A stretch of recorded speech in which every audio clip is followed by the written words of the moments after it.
We're going under the hood with Dr. Sunshine, where we explore topics that are relevant to STEM professionals with intersecting identities. Thank you for listening.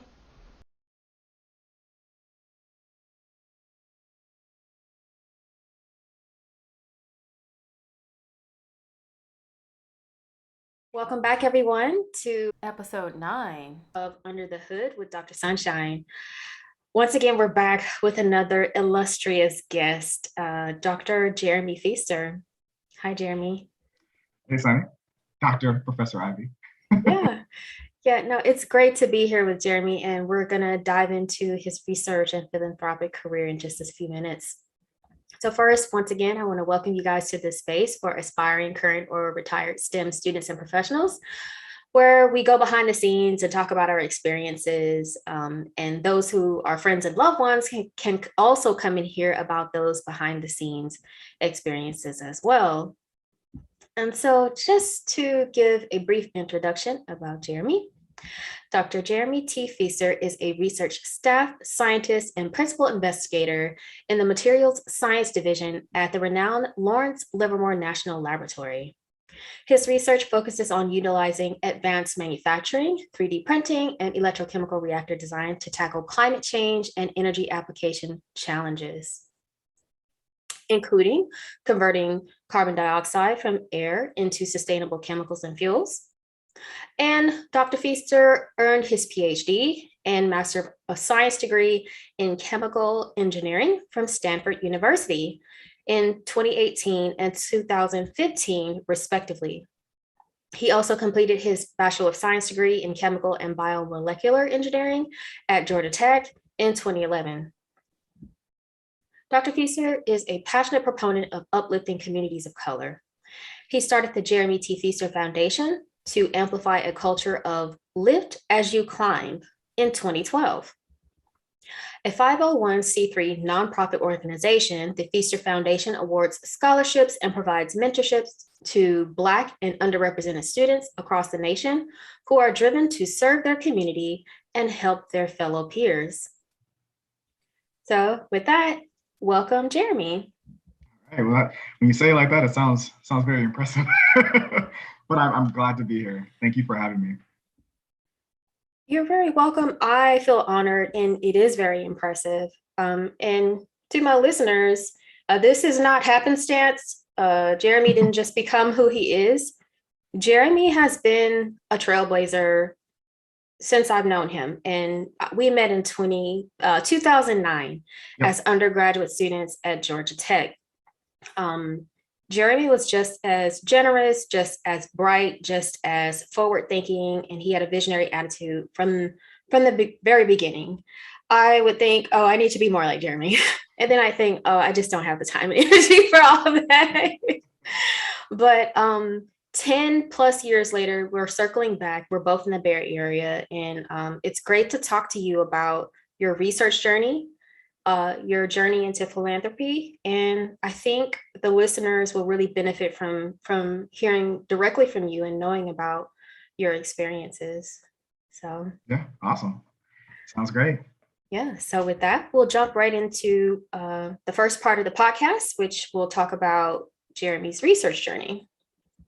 So as you guys heard earlier, Jeremy, your current research focus is developing catalysts and reactors for carbon dioxide conversion. So in your opinion and in your expertise, why is this work important? And have you always been interested in studying in this area? Yeah, no, I think that's a great question. And one of the things that I think just for me that is, even back from 2009, right, when we were first meeting, I remember, even the lunches that we would have just talking about what are the ways that we can think about using science and how can we make a difference? It's not something that science kind of happens in a silo. And so I think that that's one of the things that makes me excited about the current field of research that I'm focusing in, and kind of just my vision for that, this field of research moving forward is, we're thinking about, these really pressing issues that are really facing the international community, in particular when it comes to CO2 emissions, when it comes to climate change, and really a lot of the CO2 questions and the emissions, they really sit kind of at the center of those challenges. I think there was a recent IPCC report that came out earlier this year that effectively kind of said CO2 is the primary contributor to warming that we've been able to observe, things that we've been able to directly measure, and of course, all of the other effects that start to happen in terms of natural disasters, when it comes to just changing climates, when it comes to what areas of our world are going to become livable, what are going to require just different changes to personnel, and of course to the migration of different people. And of course, unfortunately, it's going to continuously affect Black and Brown people, disproportionately, as we kind of as we continue to see the effects of climate change kind of continue to grow. So the way I think of it is that CO2 reduction and just the overall space of CO2 capture and conversion and utilization, it really centers at the heart of how do we deal with the 35 gigatons of CO2 that we're producing as a global environment, as we're producing pretty much each and every year. Those are net emissions of just CO2 that's just being put out into our atmosphere. And so there's a lot of great people, a lot of great minds that are kind of thinking about these problems, and a lot of it is wondering really around this one thought of how do we deal with it? What are we going to do to get rid of all of the CO2 that we're making?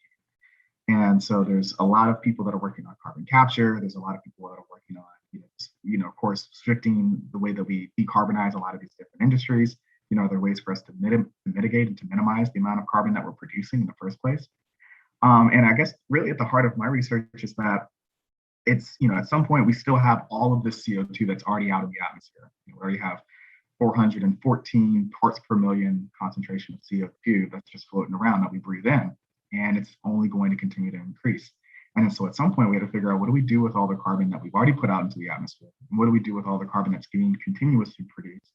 Whether they're at power plants, whether they're at chemical industries, whatever is kind of producing a lot of this carbon, what do we do with those point sources of CO2? And can we be able to capture that? And can we be able to convert that into something useful?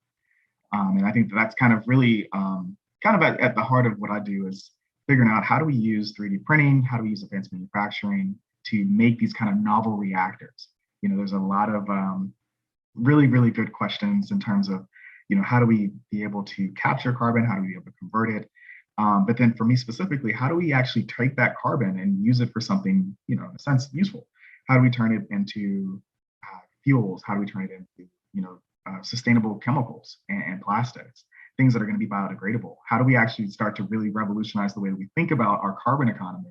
Not only just from the standpoint of, hey, it's going to be great for the environment, but then also it could really open up a lot of different industries. And help us rethink the way that we're going to be able to make a lot of these different products.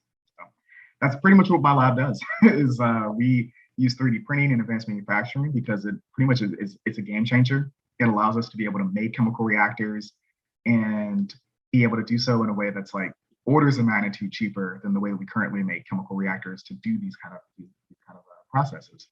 It also allows us to do it in a fraction of the time. I mean, we can 3D print these really complex, reactors down to like micron scale of control over different aspects of it. We can do that in hours, and we can do it for basically $10. And it just allows us to be able to start making a lot of really novel devices, a lot of novel electrolyzers that we can then also be able to start thinking about scaling. And that just opens a lot of pathways, not only just in terms of us being able to make an impact in our particular field, but then also when it comes to being able to make it accessible for a lot of other people to be able to do this research that traditionally and historically not been given access to be able to do this type of research. That's incredible. Everything you're talking about is incredibly interesting. It's incredibly timely. And I, for one, feel a little bit safer knowing that someone like you is working on these issues. And for those of you that want to reach out to Dr. Feaster about research, please do so. As we know, the frontier research is being conducted at the national labs. So with that, I kind of want to get your opinion on some future facing topics. So as you mentioned, the newest IPCC report came out and it was a bit doom and gloom, right? Yeah. Oh, yeah. Oh, yeah. So putting it lightly. Putting it lightly. So as an expert in CO2 conversion and that type of research, do you think that the current research that is out there and the current ability to scale that research, do you think that our current methods are feasible for capturing the carbon and converting it at scales necessary for the removal to actually exceed the emissions. Is this even feasible right now? Yeah, no, I think that's a really good question because it's one of those things where there's so many different aspects of, dealing with climate change, dealing with carbon emissions. And it's one of those things where I guess when I think of it, a lot of times people will ask, oh, is it possible that we're going to be able to capture all the carbon that we're producing, period? Can we capture all 35 gigatons of carbon, be able to store it underground? Can we be able to plant enough trees? Can we be able to, build enough algae ponds? Can we, which approach is going to work? The way I kind of think of it is that the answer to me is, when you think about some of those multiple choice questions that you might face like on an exam, there's always sometimes the one at the very bottom of like, kind of D, all of the above. And that's pretty much my mindset towards it, is that I don't think it's necessarily going to be one technology that's going to be able to get us there. I think it's going to take all of the technologies. It's going to take all of us in terms of having the right mentalities. And not even just in terms of the science. A lot of it is going to be policy driven. A lot of it's going to be just, our lifestyle, that we have to kind of think about, like, where are we going to get our electricity from? And are we okay being able to shift the way that we think about, powering our society in a lot of ways, so that way we can be able to start mitigating carbon emissions. But especially when it comes to carbon capture and to conversion, I think that's really kind of the missing link there. There's a whole lot of promise in terms of this technologies being able to do what they need to do to be able to capture a lot of CO2, especially when we're talking about point sources of CO2. There's a lot of great work going on with direct air capture, and a lot of some really exciting startups kind of coming out that are really tackling that challenge. A lot of it is, a lot of our attention is going to also be towards, a lot of these industries, a lot of these processes that make a ton of CO2 that then just get effectively vented out. And so there's going to be a lot of hope that I have in terms of being able to capture a lot of that CO2 and be able to scale up carbon capture and conversion. The good news is that it's already, in a lot of ways, it's already at scale. A lot of our carbon capture technologies are already there. It's a matter of, for the conversion to kind of catch up. And that's where where I'm happy to be at a national lab, because that's really a focal point and a strength of ours, is that we can really focus on how do we take the things that, can sit on top of a lab bench, and how do we actually be able to make it get to the point of actually, running at a pilot plant kind of scale, or, really being able to take it from some small device to something that industries and startup businesses and just in general people around the world can kind of say, oh, that's big enough for me to see how it impacts. Whether it's working at a 1 megawatt kind of scale or anything like that. So that's really kind of the way I think about it. I think that the other aspect of it here too, that's to me is just as important, is not only just the technology and getting that to a point where we're going to be able to use that and be able to scale that, but it's also really about, and I kind of say this a lot, is it's not just about building the technology, but it's also about building the engineers. We have to really be thinking about the people that we're going to be training and the people that we're empowering to be able to lead a lot of this, because there's going to be a lot of different opportunities that we may not necessarily see as people working on the tech. There might be times where you have an engineer that has a sustainability mindset and is able to say, hey, we can actually do this without producing as much carbon as we have been producing. And so consequently, let's use this technology and let's plug it in here. Let's see the opportunity and be able to realize it. And so I think it's, not just having all the technology, but it's also a matter of having the engineers and having the mindset, having the researchers, having the people that can actually have the right approach towards saying, hey, how do we actually be able to do our part, be able to mitigate carbon emissions? That's very profound. That's a very profound point of view about not only promoting the technology, but promoting the engineers and building the engineers to do these things. And I kind of want to walk backwards in time a little bit to talk about how you became the engineer that you are. And so, okay, at Georgia Tech, I mean, did you always know you wanted to do a PhD? And did you think that was the route to take to work on what you're working on now at Livermore? And can you walk us through why you chose that field and why you chose Stanford University? Yeah. Oh, to answer it quickly, no, not at all. Not whatsoever. I think that for me, it kind of to me gets back to just how I even got into science in general, which was, growing up, I'm originally from just outside of Charlotte, North Carolina. And so growing up, I remember, my parents kind of told me pretty early. I was like 5 or 6. They were like, "We're not paying for college, so like just this is what it is. Like, here's the situation." I remember thinking, especially like in elementary school and in middle school, I used to think that I was gonna like go to the NBA because that was like what I was always watching. So I would see like, and of course I had family members that were pretty athletic, pretty tall, that went to college and played ball. And so I kind of grew up thinking, oh, at one point I'm gonna hit my growth spurt. I'm also gonna go, follow that path. And so, I I hit my first growth spurt, and I was like, all right, we getting there. We gonna get there. And then I'm still waiting on the second growth spurt. But once that hits, the NBA, y'all gotta watch out. So, but basically, what happened from all of that was, I think I really started shifting my mindset towards like, okay, I really like doing math and science, and a lot of those things kind of started speaking to me. And I got really driven. I want to say right around like the 10th grade in high school, where I had a phenomenal teacher, Miss McLean, at Harding High School in Charlotte, and she was an incredible mentor, and she really pushed me and exposed me to kind of like the field of chemistry.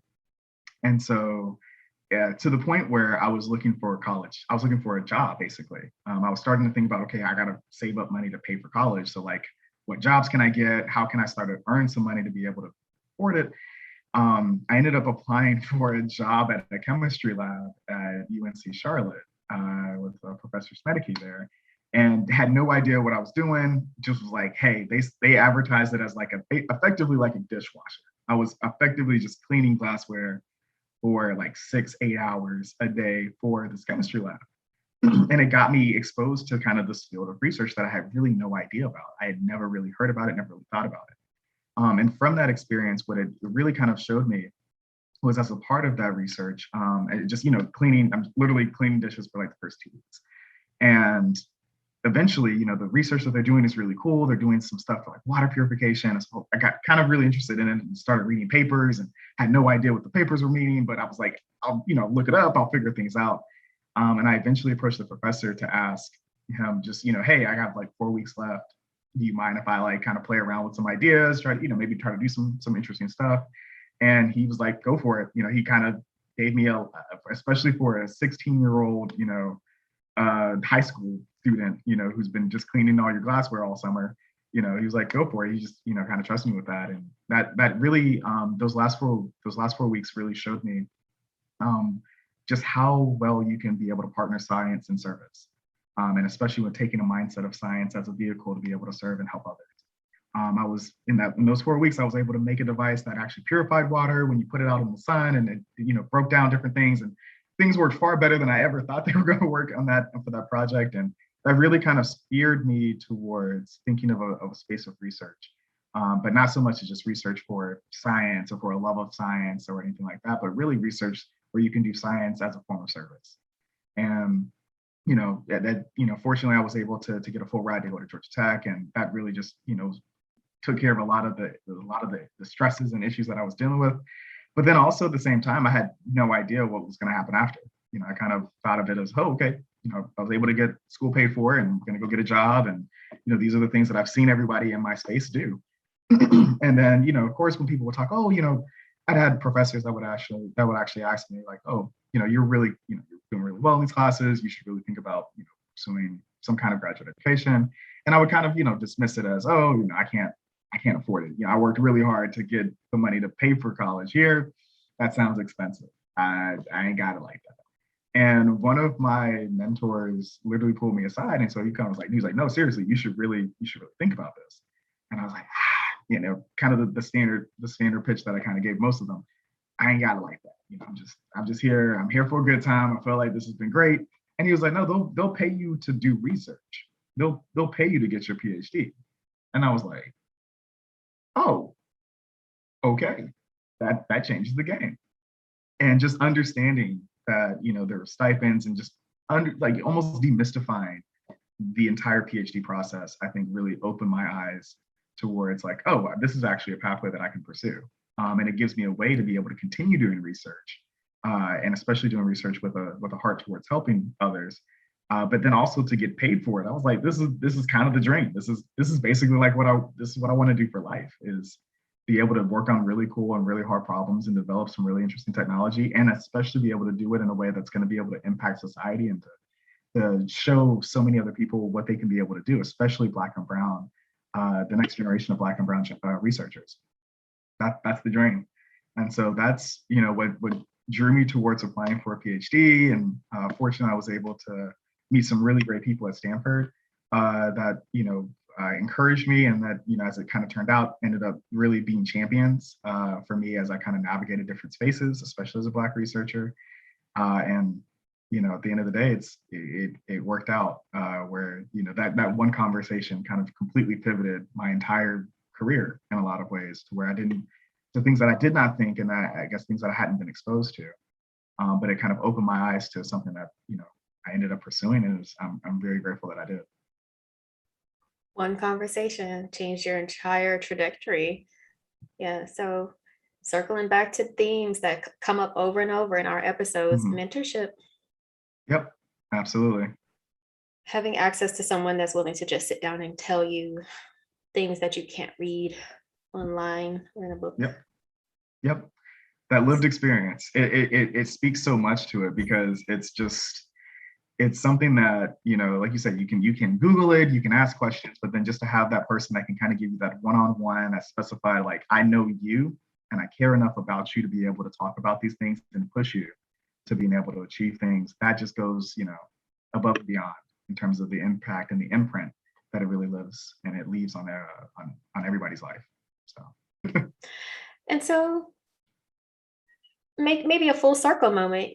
Can you talk to our listeners and just share a little bit of that lived experience about how you initiated or was successful, and how you were successful at starting your career as a researcher at a national lab?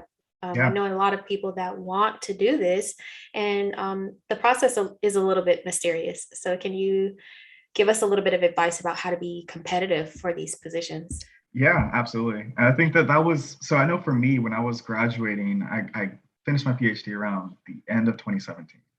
And I remember all of the stress when I was defending and trying to finish my dissertation and everything else. And I remember thinking, like, I just need to take some time to at least figure out what my options are. I'm not sure if I'm like even ready to apply. My advisor was pushing me towards applying for faculty positions out of grad school. And I was like, I don't think I'm ready for that. It sounds like something that would be amazing to be able to pursue at some point, be able to lead a research team, to be able to have a lab, to be able to kind of guide research. But I was like, I've just been working for you, for 5 years. And so this has been great, don't get me wrong, but also, like, I don't know what it means to lead a team like this. I don't have any of the experience there. One of the things that I started looking at was, and I guess before I forget, the other thing too was that, you made some money as a PhD, candidate and everything, or as a researcher, but it wasn't enough money. And so I think that was something for me where I was like, wherever I go, I kind of need to make some money. I kind of like, I want to start at least being able to build at least a little bit of a foundation for the life goals that I had set. And so when I was, looking for job opportunities and everything, I didn't feel qualified for applying for faculty. And looking back, I probably should have threw my hat into the ring. And that kind of gets to maybe my first point, which is that never underestimate yourself. Don't take yourself out of the equation. If you have to at least put yourself out there, and if things work out, they work out. If they don't, they don't. But it's one of the things that you just can't count yourself out. You can't take yourself out of the equation in terms of whether or not an opportunity is for you. I think that, in addition to that, one of the things I realized, especially when I was looking for some postdoc opportunities, was I knew that I was like, a lot of academic postdocs were going to kind of feel like effectively extended graduate school, just effectively more of the same of what I had been exposed to. And I wanted to get experience actually, being able to apply for funding, being able to actually start to think about, like, what does it mean to put together a lab? What does it mean to be able to, to guide and lead research? And I think that those were things that Lawrence Livermore, and I spoke to a few people there that were really influential. I think that kind of really opened my eyes to, like, what I thought national labs did versus what they actually do. One of the really nice things is that at Lawrence Livermore in particular is that there's an amount of money basically, or percentage of your time that's basically just dedicated for you to do effectively whatever you want to do. It kind of was about 25% of just like a postdoc, professional development fund is what they kind of refer to it as. And then that just completely changed the game for me, because the ability to have time that they were willing to invest and pay for and say, do whatever you want to do, write proposals, finish papers, teach a class, build outreach, and basically be able to build the pipelines that I've been able to build at the lab. And to be able to do that for 2.5, 3 years as a postdoc, that was just phenomenal. And I think that was something that really drew me towards the national lab setting. And it kind of started to demystify, what do they do at national labs? And a lot of the space there is that there's a lot of fundamental research, but then there's a lot of emphasis on how do we actually start applying a lot of this research? How do we start to scale it? How do we start to build these things up? Because it kind of sits at this juncture point between a lot of academic labs and a lot of industry, commercial interests. As well as a lot of the policy and a lot of the government kind of sector in terms of how does that fit into a lot of the work that we do. And so it was almost this perfect nexus of being able to say, hey, I'm able to work with a lot of brilliant minds that are able to do a lot of great academic research. I can also talk to a lot of industry professionals and get an idea of, like, kind of in a sense, what is the real world kind of need? How do we actually take all this really cool work that's been done, and how do we kind of identify the opportunities and the needs that we can be able to scale the technology to be able to fit? And then also to be able to work with a lot of government agencies and to understand how do we actually change policy? What are the things that we need to be considering when it comes to changing that policy? And all of those things together, I think, allowed me to interface with a lot of different groups and a lot of different people in a way that was really, really attractive. And so, of course, that experience changes from national lab to national lab, but that's really, I would say, an underarching theme is that there's a lot of great fundamental research that happens. And then there's also a lot of opportunities to interact and to interface with a lot of industry professionals, and as well as with a lot of government professionals as well. But in terms of just even envisioning a career at a national lab, absolutely just reach out, absolutely, whether it's a job posting, if you see any research talks that somebody is giving that's represented at a national lab, form those kind of connections, form those relationships. There's a lot of opportunities, I think, to be able to give seminars, to be able to at least learn more, to even have a conversation and to see if there's an ability to collaborate, between wherever you're doing research at and wherever that national lab is doing. I know that I got a little nervous when I was applying because I think I only had 2 first author publications to my name at the time, and didn't feel like I had a lot of experience, didn't feel like I was particularly qualified. And one of the things that I remember very just astutely was I applied, and they kind of reached out. And one of the things that they said is, like, you're an expert in your field. And I think that was one of the first times I had heard someone else comment and say that you are an expert. And it reminded me that, whether you're doing a PhD for 4, 5, 6, plus years, or if you're doing a research as a master's student, even if you're doing undergraduate research, wherever you're doing research at, you're building an expertise. And that's going to allow you to be able to speak intelligently to where it's just any group of people about the field that you're in. And to almost, I have a sticky note kind of right outside of my lab, or at least outside of my office at the lab, that kind of says, like, don't forget you're an expert. Like, wherever you move, wherever the spaces that I find myself in, you're an expert. I've been doing CO2 reduction research for, at this point, almost 10 years. And I think it's easy sometimes to still feel kind of like the first year grad student of, ooh, I don't really know everything I'm talking about here. I feel like if y'all knew what I don't know, y'all would not want me up on this stage. But then one of the things that I will have to remind myself is that, no, you're an expert. Like, this is who you are. Like, you've been doing this, and you can speak to all of these different aspects of this field because you've been doing it. And you've been building, and you've been putting in the work. And I think that was something that to consistently remind myself, and that I would share with anyone that's interested in applying, not only for national labs, but just, wherever you might want to apply, that you've put in the work, and that you're an expert. And, when you remind yourself of that, it's like, okay, no, like, I have to move like that. I have to convince myself that I am an expert. All right, let's get this. So. Yeah, that's great. So you're your own champion, you're your own cheerleader. And Yeah. that's wonderful. That's wonderful advice. And that leads me into the next part of this podcast where I know unequivocally that you have given that advice to other people. You talked about how you do research that has a service orientation. And so, quite naturally, it makes sense that you would be at the helm of such a wonderful organization. And once again, to the listeners, I'm talking about Jeremy's philanthropic foundation, the Feaster Foundation, which you established in 2012. Yep.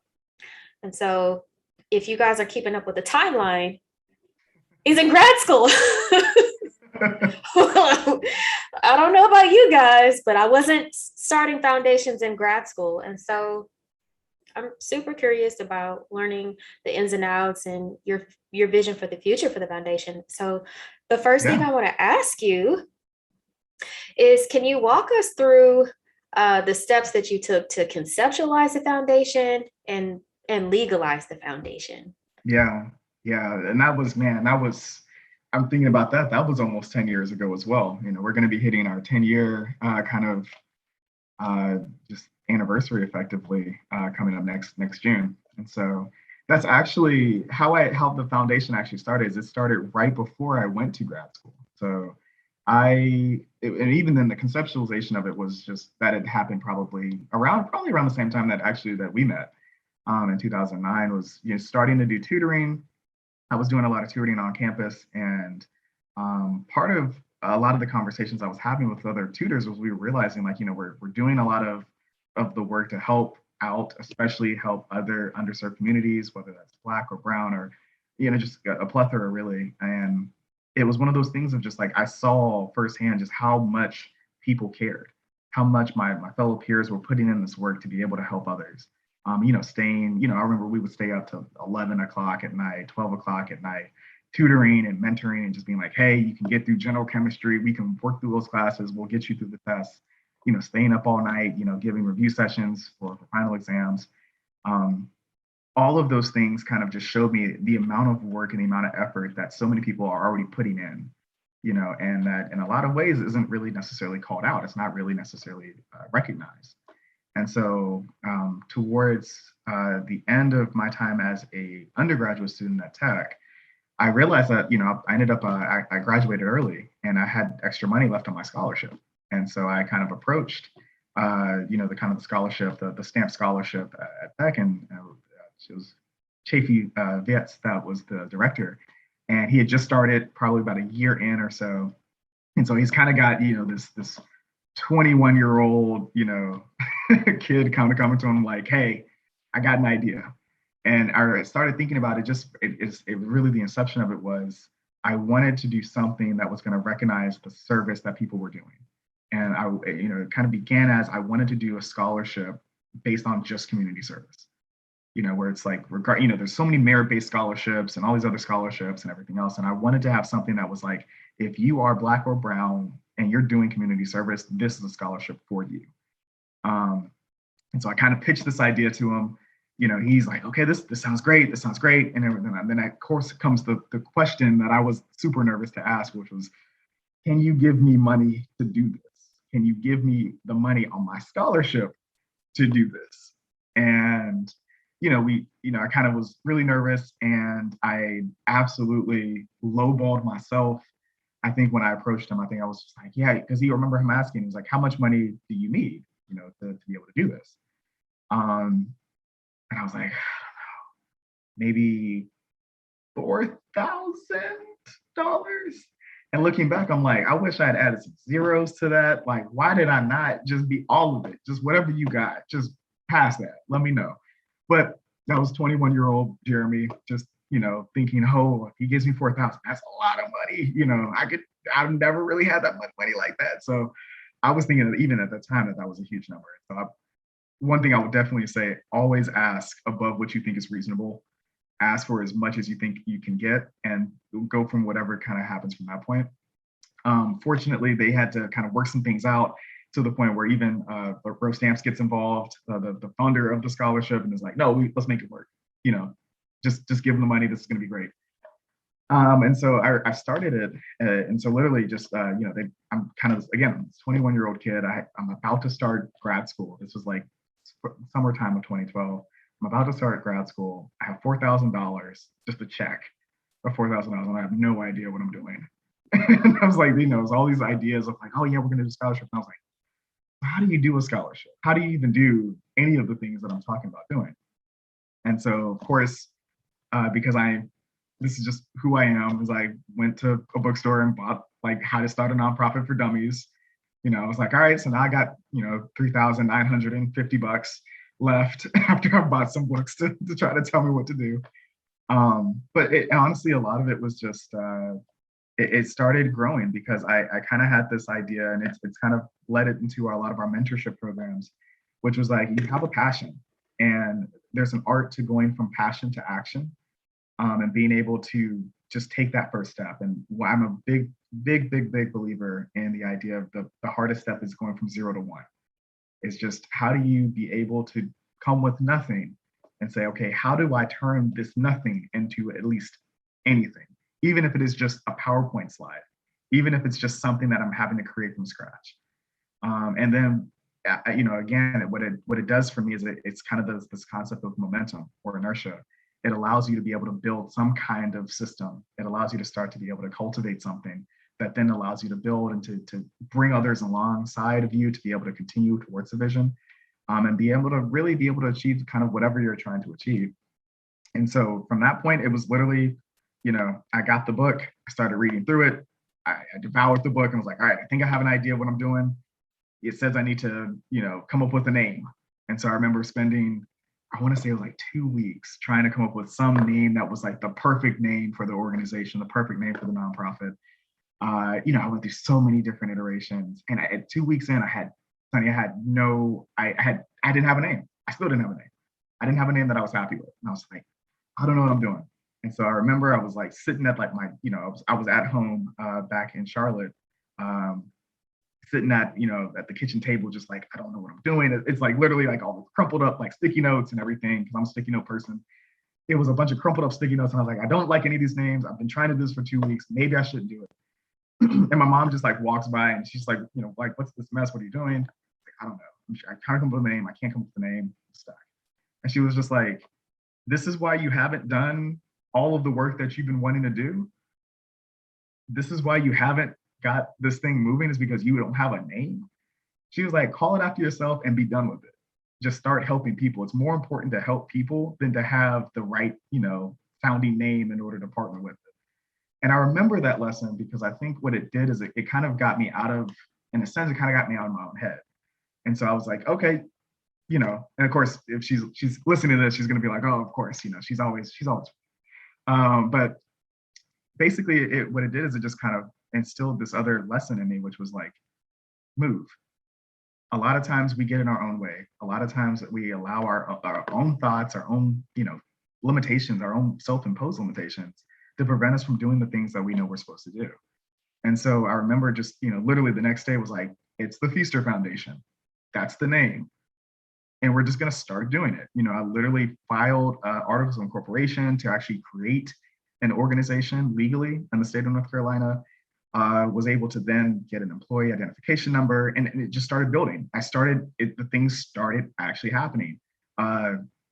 Jeffrey Twum was, you know, pretty much kind of has been with me since day one with the nonprofit. And I remember, you know, pitching this idea to several people, and Jeff was like, I love it. I want to help. How can I help?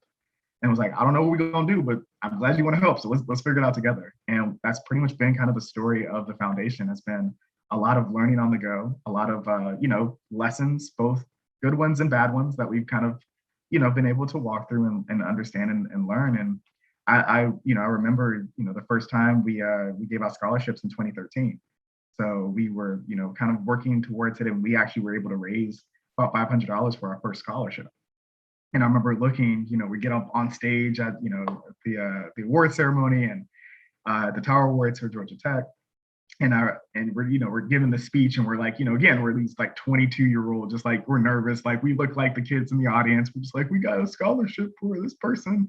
And part of it was that there was so much, nervousness in so many different aspects of building the nonprofit that at some point you just start saying, you know what, we're just going to do it. And it's not going to be perfect. I can't allow myself to get wrapped up in the mindset that it has to be perfect in order for us to be able to move forward. A lot of times it's more important for it to get done. A lot of times getting and having the impact on the students, having the impact on the communities that we're working with is much more important than it looking, in this image, picture perfect, kind of like, wrapped up with a bow. A lot of times it's just a matter of just do it. Just get out there, just make the impact, be able to figure it out, be able to ask people, to be able to build mentorship, to be able to actually put all those things together. And from that point, we were able to get our 501c3 nonprofit status in 2015. We were able to, kind of start to expand the scholarship program in 2019, and to the point now, we're giving out scholarships around the country. We have our scholarships kind of lined up for this upcoming year, pretty much to be able to benefit and reward Black and Brown students that are doing community service and making an impact, and that are, kind of lifting as you climb, that are that dedicated not only to being able to succeed in their own careers, but then also to see others be able to succeed in their careers as well. Just absolutely fantastic. The bit about just moving and getting out of your own head. In fact, there were a lot of good tidbits in there. So thank you for sharing that. It's a very inspirational story. And just to follow up a little bit about getting foundation started and developing your partnerships, what are some of your best practices for developing these strong relationships with some of your foundation affiliates? Yeah, I think you actually just hit it right there in terms of relationships. That, these partnerships, they're not transactional. They're not, in a lot of ways, they're not just trying to, or particularly when you're talking about donors, when you're talking about people that, that come alongside of your image and your impact. I think that that's really kind of the focal point, is that it becomes about impact. It becomes about being aligned on the good that you're going to be able to do. Sometimes it's easy, especially in the nonprofit space, to get really focused on programs, on activities, on here's all the things we're going to do, here's how great it's going to look. And a lot of times it gets a little bit deeper than that, to say, hey, we're all on the same team here. We all want to see this impact happen. And so as a result, it allows you to kind of get past saying, okay, hey, give me the money and we good, into a more of a, hey, here's what we're going to do, and more specifically, here's the impact that we're going to make. With the money that you're donating, this is what we're going to be able to do with it. And here's the impact and the good that we're going to be able to do together. And I think that was one of the things that allows us to build really strong relationships, is that it's not focused just on, hey, this is what you get for your money, in a sense, but it's like, here's the people, here are the stories, here's the positive impact that we're going to be able to create together. I think another thing that was a big lesson that it took me a minute to learn, especially leading, I would say, a nonprofit, was to be consistent and to be able to show up.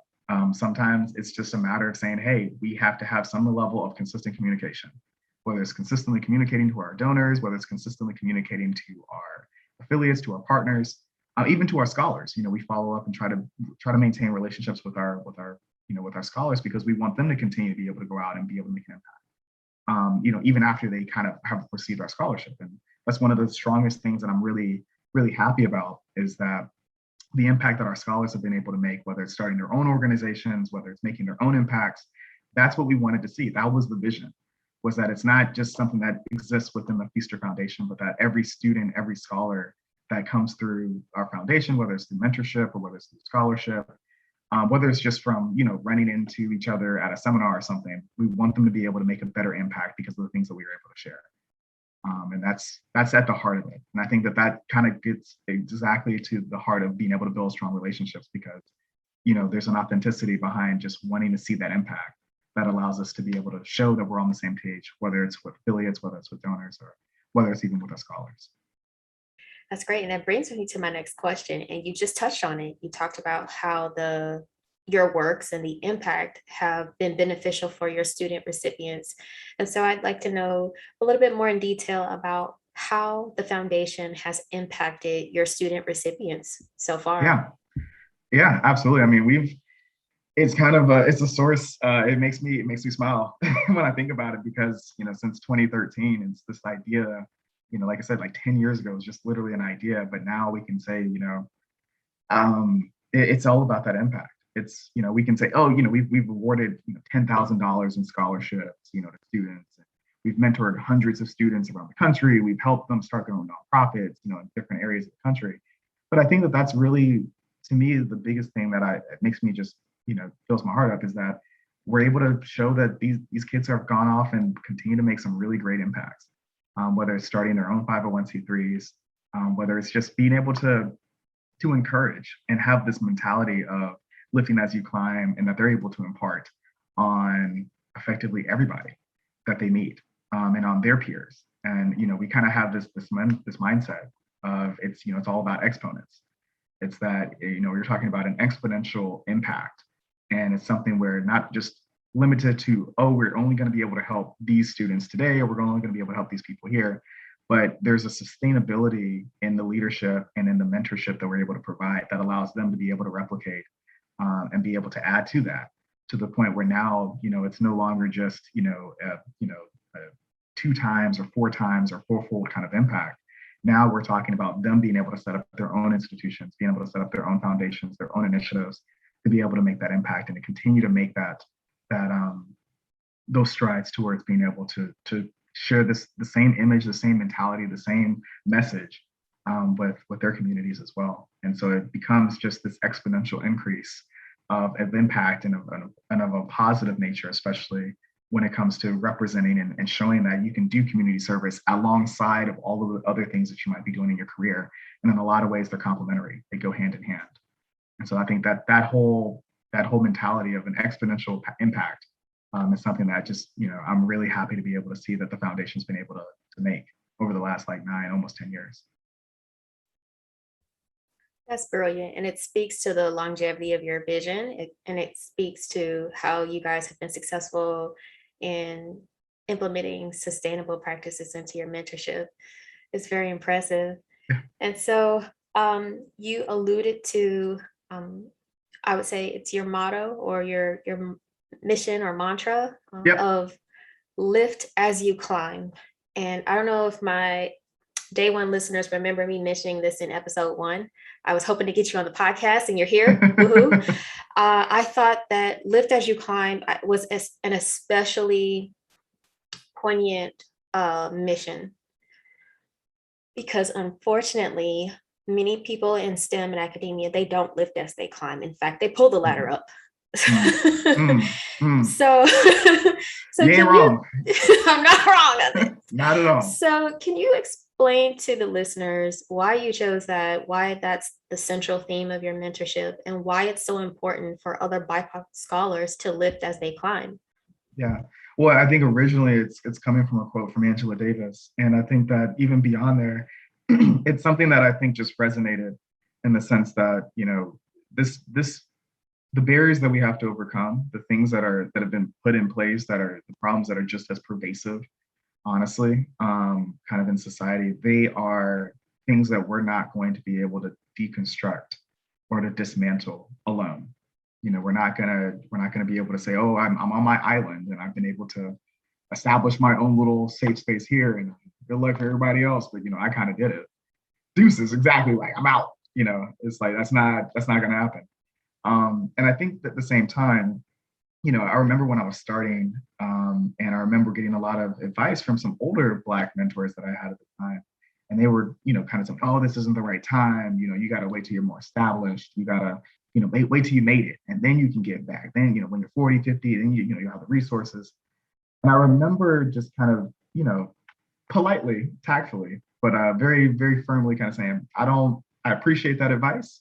I don't subscribe to it. I think that, you're never too young to make a difference. And I think that that's exactly what you see today in terms of a lot of just our younger generations that are continuing to make an impact, and that are not content to wait until they've arrived, quote unquote, In a lot of ways, we kind of have a saying that, your experience is invaluable, whatever that experience is, because you don't know how that experience and how your story is going to be able to impact so many other people. And especially when it comes to BIPOC scholars, especially when it comes to underserved communities and for Black and Brown students, especially, these obstacles that are just as pervasive, that just to me tells me that the solutions just have to be just as pervasive.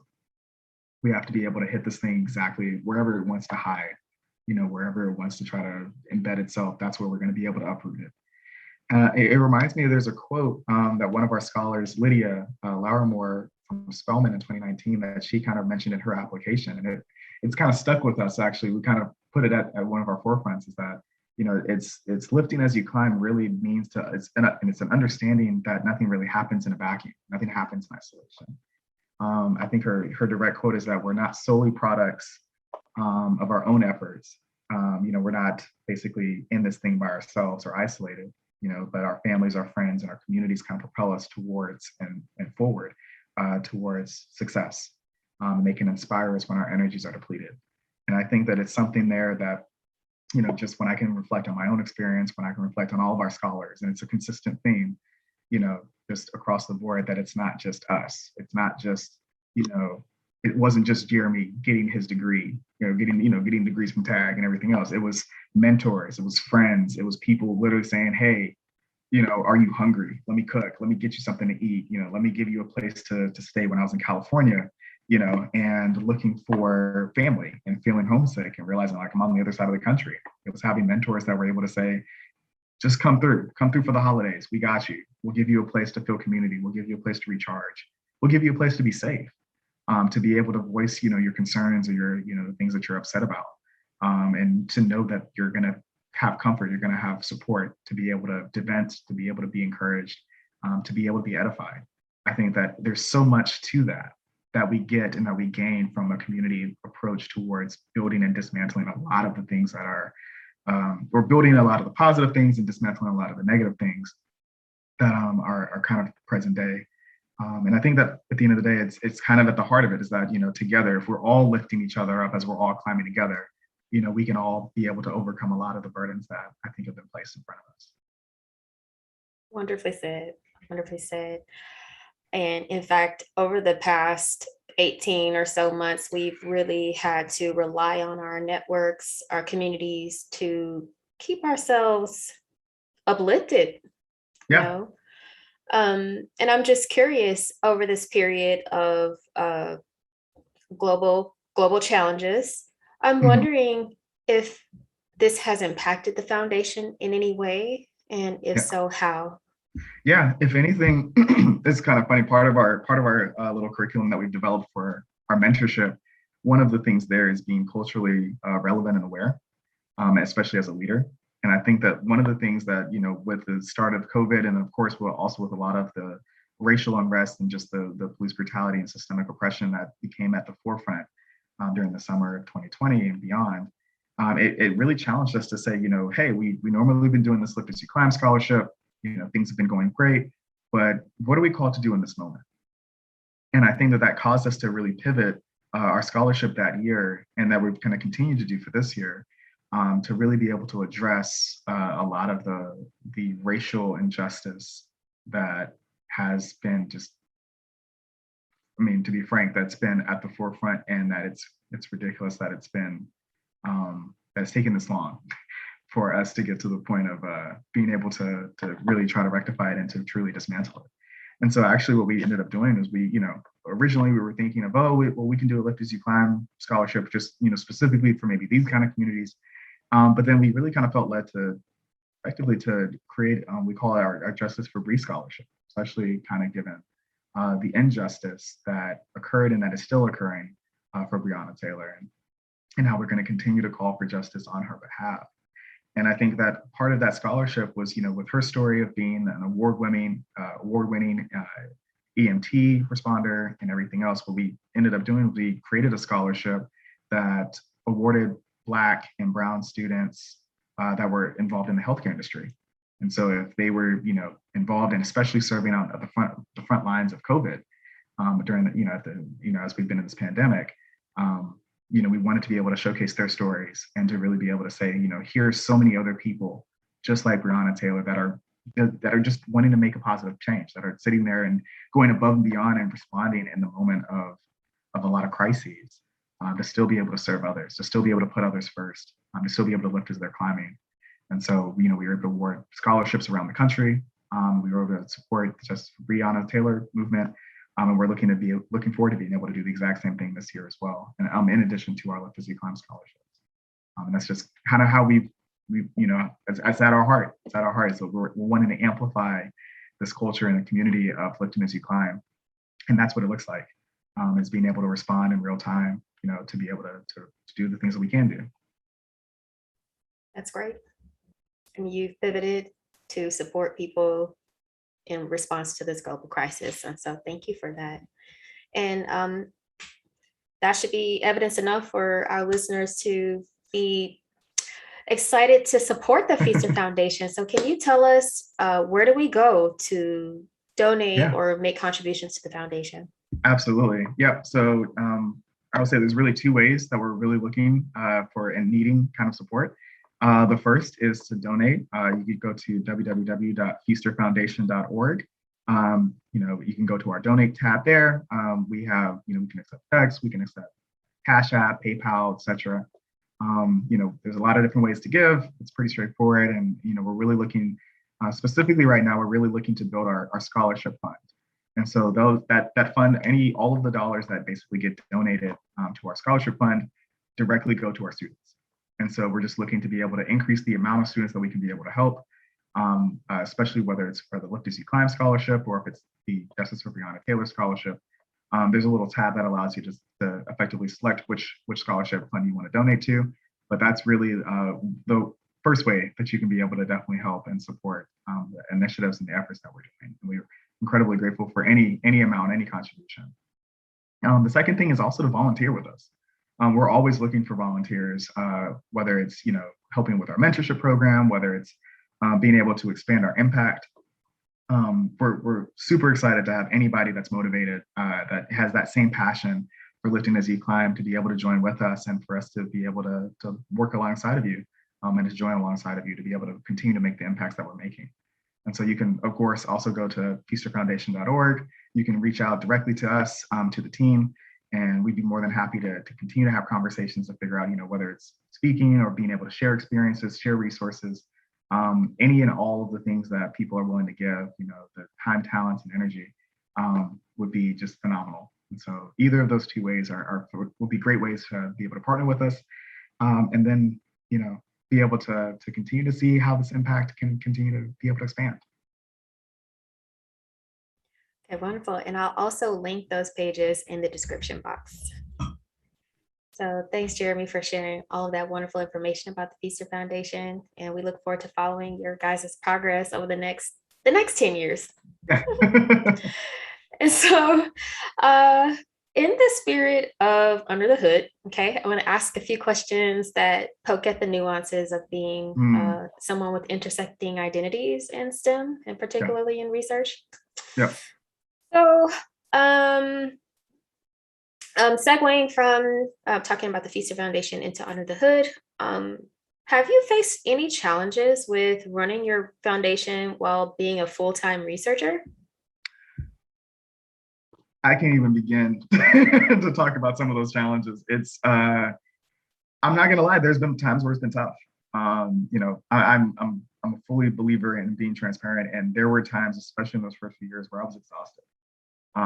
It was just, you're trying to do research, you're trying to learn how to be a graduate researcher, and to make sure that, the wheels are still on your projects and everything else, but then you're also trying to learn how do you, manage a nonprofit? How do you continue to do, scholarships, and how do you get 501c3 status, and, set up all the different bank accounts and make sure that all the taxes and all the finances are kind of well organized and that there's a system. It was difficult at times, because I think that, and it kind of it's interesting, I guess, in some of the challenges there, because one of the things that I know I had to overcome in those first few years was kind of, I had a CEO mindset, which is like kind of like a chief everything officer, which was I wanted to do it all. I was like, oh, and I can do this, I can do that, I can plug in and I can fit into every single aspect of it. And it took time for me to really learn how to delegate, how to trust as a leader to say, hey, you know what? It doesn't have to be the way I would want it to be done, but if you get it done, that's great. If you can bring your own creativity to the process, that's only going to make us more effective. It's only going to make us more efficient. We're only going to become and be able to make an impact that much stronger by being able to learn how to kind of get out of my own way, how to be able to delegate. And so I think that one of the things that was also tough was that, I had to learn how to compartmentalize a little bit because, there would be times where I was having a really rough week in science. And I, was like, oh, nothing's working. I'm trying all these experiments, nothing's happening. But then as a result, I would sometimes kind of allow it to get me a little dejected and say, like, oh, well, I'm terrible at this, so I can't even do this. And I can't do anything on a nonprofit because everything's just not going right. And I learned how to be able to, instead of having this like propagating effect, I kind of learned how to use them to almost to buoy the other, where, it's like, hey, research isn't going great. None of my experiments are working. Well, at least I know I can do this. I can send these emails. I can coordinate, with this organization. We're going to be able to make a positive impact. And then something about that allowed me to then be able to come back to science and say, you know what? It's not about just me understanding the science here. It's also, again, reminding myself of that heart to help others through science that allowed me to basically form those kind of connections and then say, you know what? It's okay if it doesn't work. It's okay if things aren't completely understanding. I'm doing something that nobody else has done before. I'm learning information that I'm creating knowledge, and I'm learning things that, just haven't existed. And of course it's going to be hard. In the same way of, hey, we're trying to do a nonprofit and run a nonprofit at, 22, 23-year-old, we're starting our careers. It's going to be hard. It's going to be difficult. And to come sometimes embrace the challenge and kind of take yourself out of it and to say the impact is worth it. And so therefore, if it, even if it's not immediate, it's still going to be worth it at the end. It's still going to be worth putting in that effort. But yeah, I think that it was absolutely something where it kind of gets to really the heart of, well, really a tenet of my life is that service begets success. That when you're looking for making that positive impact, when we're talking about climbing and we're talking about this mountaintop and whatever success kind of, is defined for each individual person, to me, service is what is at the core of that for me, is how do you be able to help others be able to achieve that for themselves as well? It means nothing for me to get to the top of my mountaintop and I look back and everybody else is still struggling at base camp. I have to be able to bring others alongside of me. I have to be able to share, tips and tricks, things that I've learned, experiences that I've had, mistakes that I've made. So that way, if it can help somebody else be able to navigate that, it allows somebody to be able to skip over that particular section or to not make those mistakes. That's at the heart of success to me. I mean, it's a matter of being significant, and it's a matter of being able to help others be able to achieve things. Because if we all take that mentality, if we all have that empathy for each other, that really allows us to be able to propagate and to pay it forward in ways that we can't even imagine. Wonderfully stated. Those are some incredible tenets. Service begets success. Is that what you said? Yep. Service. That is one of my driving tenets as well. It really is. You really can't climb that mountaintop by yourself and not think about those around you, because you truly will be alone at the top. Yeah, and it's one of the things that I love about this podcast in general is that it allows people to be able to see so much of the stories and the paths that everybody's able to take, and then to also kind of get to the meat of it, to kind of really be able to dig deep and say like, okay, what is actually happening here? What were the struggles? What were the mistakes? What are the things that you had to overcome? I think these are the kind of things that are just directly in line with being able to create that exact same mentality in all of your listeners. And so I'm excited, to be able to be part of that. Thank you so much. That's incredibly complimentary. Yeah, thank you. And so with that, I know we're on a high note here. I kind of want to talk about some of the ways in which your intersecting identities may have caused some challenges along the way. So can you talk to us a little bit about how being Black as a researcher, especially at a national lab, how that has manifested? Yeah. I think that's one of the things that I'm consistently learning, even in this current space, is that there's a lot of challenges that you end up having to overcome, and even not necessarily overcome, but you're just kind of faced with. I would say that there's it really speaks to the importance of advocacy, of allyship, and of champions, to be able to have your back when you're in spaces where you look around and you're like, this is ridiculous, that I'm having to deal with some of these situations. I have plenty of stories of just, it hasn't been all roses, getting to this point here. Specifically, I think of one experience. I think I was at a conference. Actually, it was my very first conference, when I think it was like 2014 in Atlanta. And the long story short was, this was my very first conference, my very first conference talk that I was ever giving. And it doesn't look like it now, but I actually had my hair grown out, and everything. And because I was in that particular mindset, I was very much like, y'all gonna know I'm Black. Y'all gonna see every aspect of this when I get this talk. And so I had my hair grown out, and I was really, really nervous. It was the night before my first talk. And my advisor, he's Puerto Rican, and he was just like, hey, you're gonna do great. Let's go out, let's relax, let's de-stress. And I was like, I don't know, I felt like I should practice. And he was like, no, let's go out to all these different receptions. Let me introduce you to people. Let me, help kind of network. So even then he was trying to kind of be able to form these connections. And so long story short, there's a older professor, at an esteemed institution that was pretty drunk and pretty racist. And to the point where, things were said to me, I guess, because he just felt like he needed to say that stuff in that moment.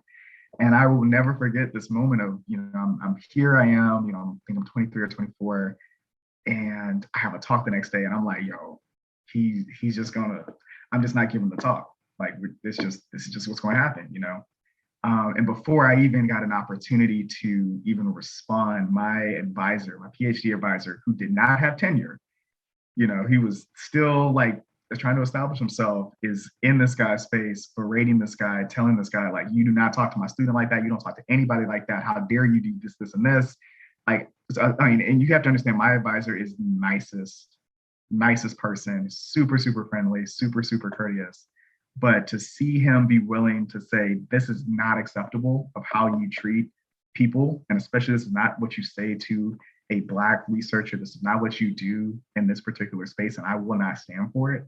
I think to have that level of champion, of just having, and to know at that point, because in the moment I'm sitting there going like, you can't get arrested because you got to keep the lights on for me to keep doing my work. Like, how do I get you out of the situation? But even then, just like that moment, and I think honestly from that moment on, we've been incredibly tight because, and I've been incredibly blessed to have him as a supporter, as a mentor, and as an advisor. But in that moment, it just kind of showed me like, this is the level of allyship, and this is the level of advocacy that's needed, to be able to protect, especially in those kind of situations where, and right before he interjected, I felt alone because I'm in a space full of white faces. And nobody at the time was really saying or doing anything. It was just kind of like, oh, well, I'm just going to kind of ignore it. And it was like, no, that's not acceptable. And to have somebody be willing to take that step and take that action and say, that's not going to fly, not on my watch, I think has been great. And I think that that's something that I've been pushing for, even in my time at the National Lab. There's instances and situations where, we're pushing for different changes. We're wanting to advocate for, changing different policies and for updating different language for us to be able to improve the pipelines that we have for underserved, for Black and brown kids to be able to have access to the National Lab. And that's what we're looking for. And, we cherish when we do find someone that is on that level, and is willing to be able to say, hey, I'm willing to go to bat for this. I'm willing to be able to pull money to be able to give it directly to y'all to be able to support that. Glenn Fox is a person at the lab that I can think of. He's, who's absolutely been an advocate, who's been able to say, no, I believe enough in this that I'm going to, put my money where my mouth is, and I'm going to show up in these spaces where you may not necessarily be there to be able to advocate on your behalf. And, more people like him, I think, are absolutely necessary, for us to be able to continue to overcome those barriers. Powerful anecdotes. And the sad thing is, I think we all have that one story that really sticks out in our mind. We can't forget it. Yeah. And fortunately, some of us had that person in the room that said, not on my watch. I am a person that believes in not on my watch. Okay. Yeah. I feel like the worst thing I could do is be successful in this position and watch someone else who looks like me, doesn't look like me, but is also struggling with the same things I'm struggling with and not help them. Yeah. Yeah. That's a It, disservice. yeah. I mean, to me, it gets to just, it's a duty. It's something that's not even, it's not a question. I don't have to think about it. We shouldn't have to think about doing the right thing. Sometimes it's just a matter of character and saying that's not gonna happen.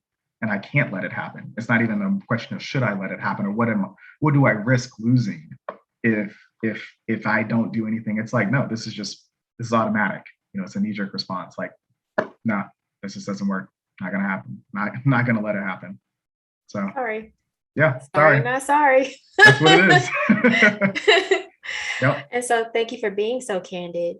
And you mentioned barriers and how we can go about reducing them.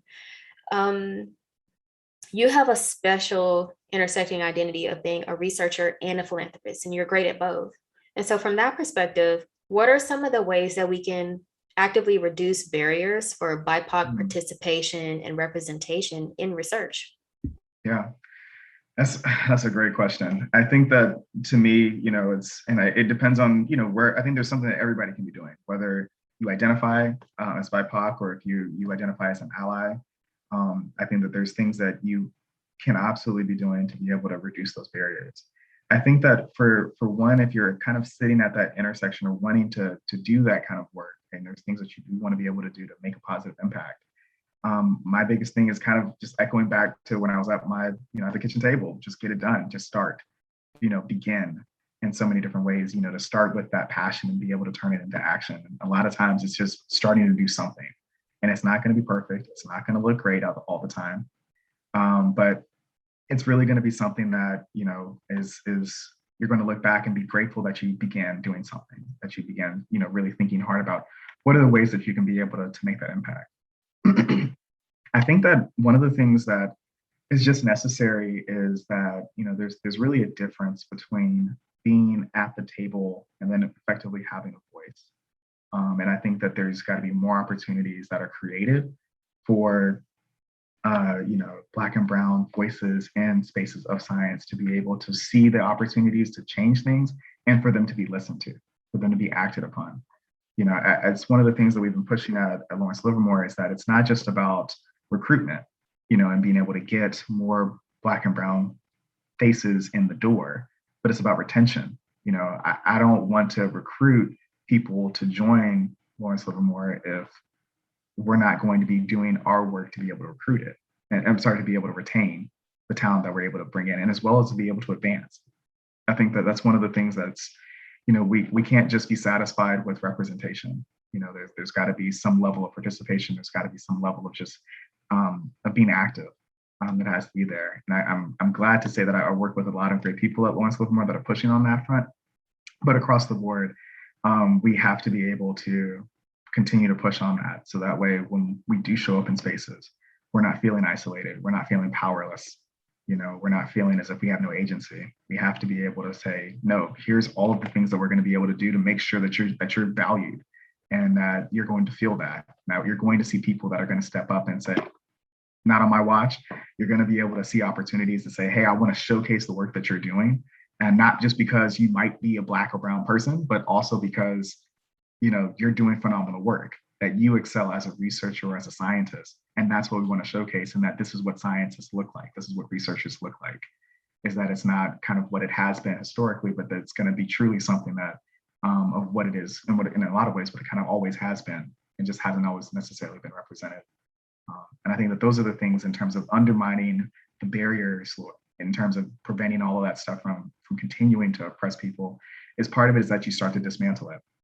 You start to get more and more voices and more perspectives in spaces that have agency to be able to really say, this is how we get rid of this barrier, or here are the things that this barrier thrives off of, and here's how we take all of the roots out so that way it basically can no longer thrive. And we have to, and at the end of the day, it takes courage. It takes courage and empathy. It takes an ability to see each other and to say, I need to be able to take myself out of my own shoes. How can I help serve you? Especially being able to use intersectionality. How do I show up for communities where I might have privilege and be able to then be an effective ally just in those same ways that I would want others to be an ally for me in my space. But then also, how do I have the courage? How do I sit there and say, you know what, this might cost me some political points. This may not go great if I say this right now. But at the end of the day, I have to, because I can't just allow things to go and to be said or to be done and to be used to oppress people continuously, and not be able to do something about it. Wow. Wow, wow, wow. What a treat. What a treat it has been to hear from you, Jeremy, especially from where you sit at a renowned national lab, someone that has been successful in academia. Well, I'm sorry, successful in research and things like that. And so I just at this time want to thank you for your time. And we'll end the podcast here. And once again, guys, if for the listeners that want to get in touch with Dr. Feaster about philanthropic activities, ways you can give back to the foundation, ways that you can be a mentor and donate your time and be a good ally, please be sure to visit the foundation website. And with that, thank you, Jeremy. And this has been episode 9 of Under the Hood, and we'll talk to you next time.